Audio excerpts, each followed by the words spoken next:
binary choices and creativity. So the project, what we're doing is identifying the workflow of choices that a person makes when they're creating something.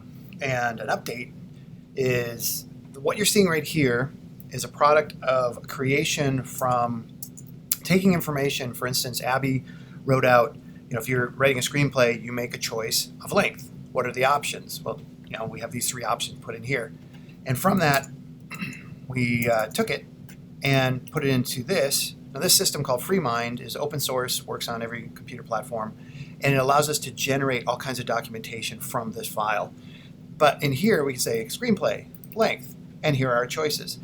This hierarchy works really well for structuring how we want to build this as like a flow chart. And this is does most of the work for us. So what we're doing is a community member or advisory member sends us an information thing like this with kind of hierarchy built into it. And so we can see the choices are the subcomponents here.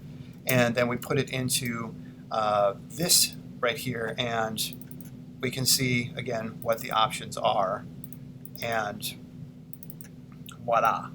So this is how this is working. Now, the reason we're doing this is that this document, this is a 30-hour unit. Over on this side here is 30 hours. Here are the number of hours per activity, and the activities are written out in this column right here.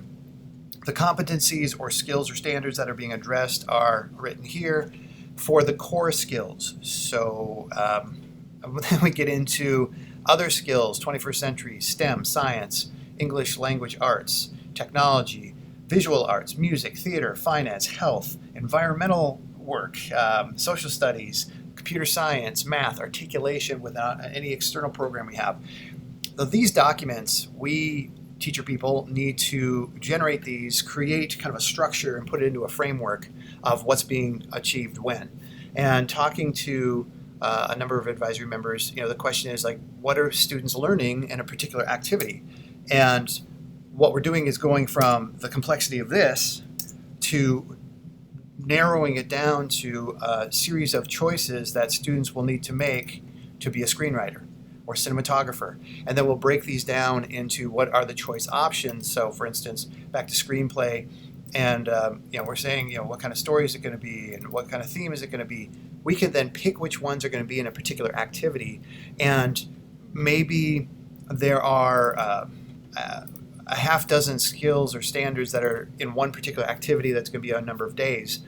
And we then build a separate activity that's related to it that would be the next level up, like version 2 or level 2, where we have the same material, but we go deeper in. The way I think of it is, you go here, you go here. Now we may break this down even more to a next level here, and this will be the second time we do a project where we have more components to it.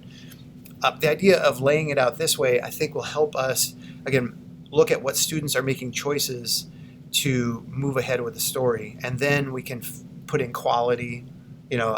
Just because they chose this right here doesn't mean anything about quality, but then we would talk about other components about character development or story development and have those in other projects. So in review, the reason I've created this video is just kind of show you where we go from this kind of process, which could be this, which Eric had put Post-it notes on a wall, which is a great way to kind of organize, what are the choices you make, what's your workflow. So anything you create, something like this, is great. And then we can process that into FreeMind. And again, it could be this. I find this to be real easy. I find this to be real easy because you're thinking one idea or the choices related to make that decision to move forward. And if working on paper like this works best for you, working in a program, just in Google to map things out in some kind of a list, that works too. Again, whatever your process is, and then we'll sort through this material, and then we can prioritize which elements are going to be the most beneficial for us to place into the limited time we have in a year or 2 or 3 or 4, depending on how long we want an experience to go, and then what skills are they going to approach when. And so hopefully this gives you literally, well, I don't know if it's literally, but practically a vision of what the workflow is to take your process and put it into our structure so it's attainable. So we go from this craziness more to something like this, where it becomes more straightforward to what the options are for somebody to pick and then move forward. All right, thanks for watching.